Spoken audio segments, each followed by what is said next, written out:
Bonjour à tous et bienvenue sur ma chaîne Training the Trend. Nous sommes aujourd'hui le 31 janvier 2022. Je vous accueille aujourd'hui avec un Bitcoin qui rebondit légèrement par rapport à hier après un week-end très calme comme attendu lors de la clôture de vendredi.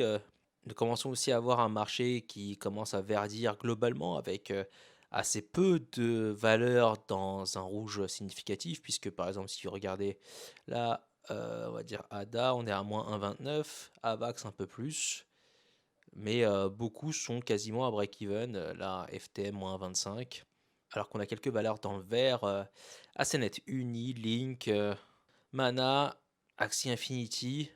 Bien sûr, toute la question, ça va être de savoir si ce rebond, c'est le rebond de la sortie de la zone du bear market ou juste un rebond avant de tester à nouveau les points bas du range que l'on a établi. Alors on va passer d'abord en journalier. On continue cette montée douce.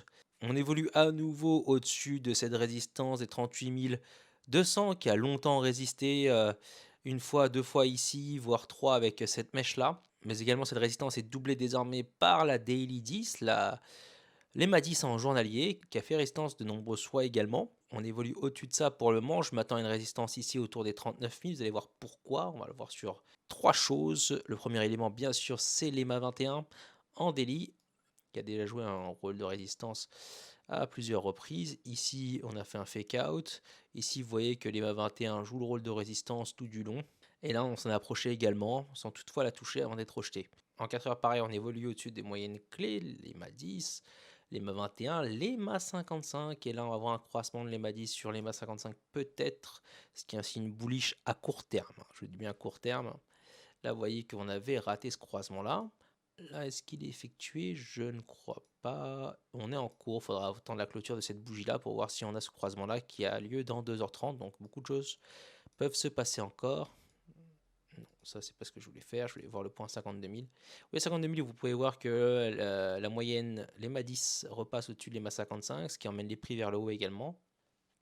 Sans toutefois que ça donne un signe sur le long terme, puisque ce rebond-là n'a été que de court terme de quelques jours, mais assez significatif déjà depuis donc la zone de croisement jusqu'au rebond, les mâts 200 environ. On a fait, donc là, on vient croiser au-dessus. On fait un rebond de 7%. Autrement, on est le dernier jour du mois. Avant de passer, non, avant de passer, on va repasser en journalier. Fermer ça. On va enlever. On va passer sur notre chart. Passons sur celle-ci. On a cette ligne de tendance là qu'on peut voir qui a fait résistance de manière assez importante. Et à court terme, on va passer en 4 heures. Ce niveau-là à prendre à peu près au 39 300. Je vous rappelle que ce niveau-là est aussi commun à l'EMA 21 en journalier. On va aller voir ça tout de suite après. On a vu ça avant, mais on va confirmer ça. Vous voyez qu'il y a un point d'intersection ici. Et c'est triplé donc par cet EMA 21. Vous voyez qu'il y a un cluster là de résistance. Ça risque d'attirer les prix vers cette triple intersection, toutefois sans garantir un quelconque dépassement de cette résistance. On pourrait très bien s'y buter et ensuite revenir vers le bas, puisque la trendline baissière n'a jamais été cassée depuis déjà plus de 2 mois. Et pour le moment, à part là, ce rebond à 52K, on n'a jamais réussi en tout cas à casser un range par le haut. Donc plusieurs éléments pourraient faire penser à croire qu'on s'échouerait sur cette résistance, même si maintenant je vais vous amener quelques éléments qui puissent aller dans l'autre sens. D'abord, avant cela, on va aller voir les oscillateurs de momentum, le RSI, le stochastique. Donc le RSI, lui, hop, il est... le RSI pour l'instant continue à monter sans toutefois donner de signe de divergence. En tout cas pas en daily. En 12 heures, est-ce que c'est le cas? Non, rien de spécial non plus. À 4 heures, on pourrait avoir une divergence baissière si ce point haut là local est confirmé, c'est-à-dire que si on est rejeté et qu'on revient vers le bas, on aurait une divergence baissière ici. Là, vous avez un point haut plus haut que le précédent, donc celui-là il est plus bas. On a un point haut plus bas avec un RSI qui monte par rapport à ce point-là. On aurait donc une divergence baissière avec un prix qui donc retesterait 35 000, tout du moins 36 600 avant pour voir si on repartir vers le haut ou si on s'enfonce un peu plus vers le bas. Maintenant, passons sur le stochastique en 5 jours et en semaine. On avait vu ça déjà vendredi avant la clôture. Première chose, c'est que le RSI rebondit là depuis son point bas. C'est arrivé que quelques fois. On a une itération ici. On en a aussi également une autre ici également. Là également, là également. Et à chaque fois, on a eu une forme de rebond, en tout cas, qui était jouable pour le trading. Donc, on a un rebond minimum d'environ 10%, me semble-t-il. Ce qui donnerait sur certains altcoins 20-30% peut-être. Donc, c'est absolument tradable. Ce qui signifierait qu'on irait casser cette résistance-ci, puisque sur cette bougie-là, si on vient faire ces 10%, voilà, ça nous amènerait environ 40 000, 40-42 000 à l'entrée de la résistance de la zone un peu plus haute qui a cassé vers le bas. En weekly, vous pouvez voir que ça a également été confirmé, même si on pourrait toujours retourner vers le bas, comme ça a déjà été le cas, puisqu'ici on a eu par exemple un croisement de courte durée. On va aller d'ailleurs mesurer ce qu'il a donné sur le weekly. Le croisement a eu lieu là. Si je mesure depuis l'ouverture de la bougie, et vous voyez qu'on a une correction d'abord avant de monter.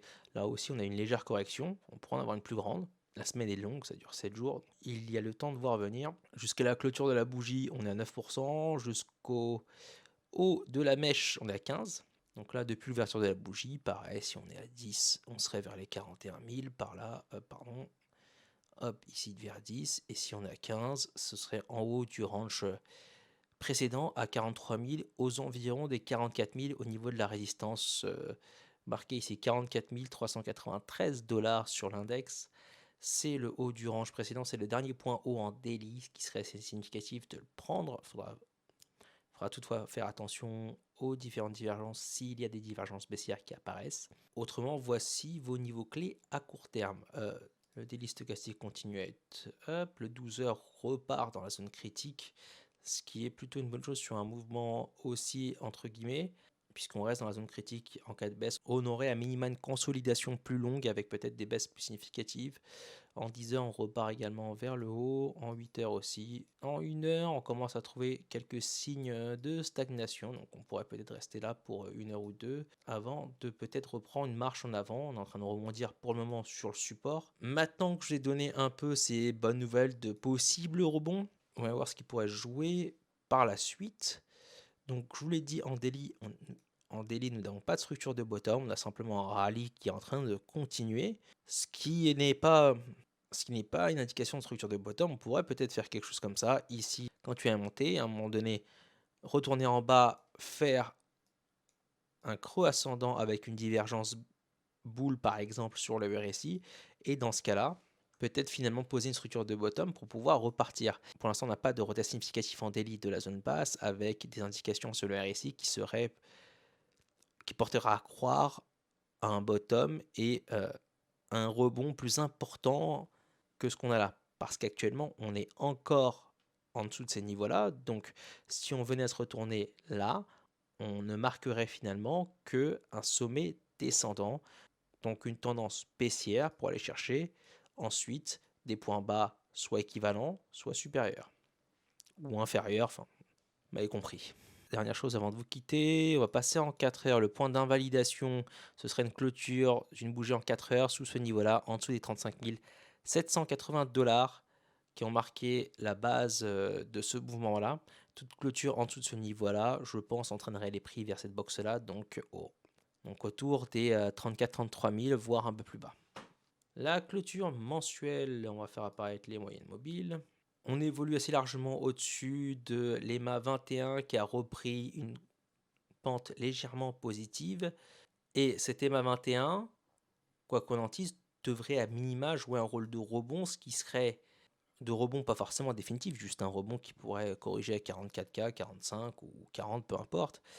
Mais les niveaux dont je vous ai parlé précédemment.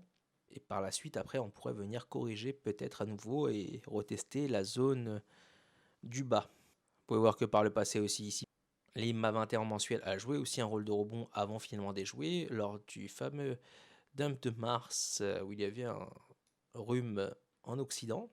Là également, on a eu un rebond avant, encore une fois, de lâcher.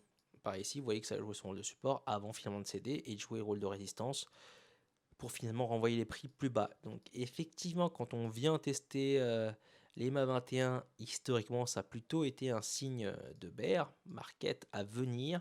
Est-ce qu'on en est là? Je ne sais pas. Alors, je ne vais pas vous le cacher, ça ne semble pas bon ni en weekly ni en mensuel, hein. Sur les time frames importantes, le Bitcoin a l'air de montrer plutôt des faiblesses. Vous voyez là aussi une divergence bear qui apparaît, les prix montent, vous avez les RSI qui descendent, le stochastique pointe vers le bas de manière assez significative. Vous avez un test de l'EMA 21 qui n'a jamais été quelque chose de bullish jusque-là. Donc plusieurs éléments quand même qui portent à croire que c'est pas non plus l'idéal. Cependant, pendant ce bull run, sur cette zone-là, le BTC a fait des choses qu'il n'a jamais fait d'avant. Donc peut-être pourquoi pas est-on en train de casser les structures passées et d'évoluer avec une nouvelle maturité au niveau de l'asset. Voilà, du reste, pour les niveaux importants, vous les avez marqués sur le côté, comme d'habitude. Ici en bas, c'est le possible bear market. Et en haut, c'est les résistances importantes à surveiller. Sur ce, je vous souhaite une bonne soirée, bon trade à vous.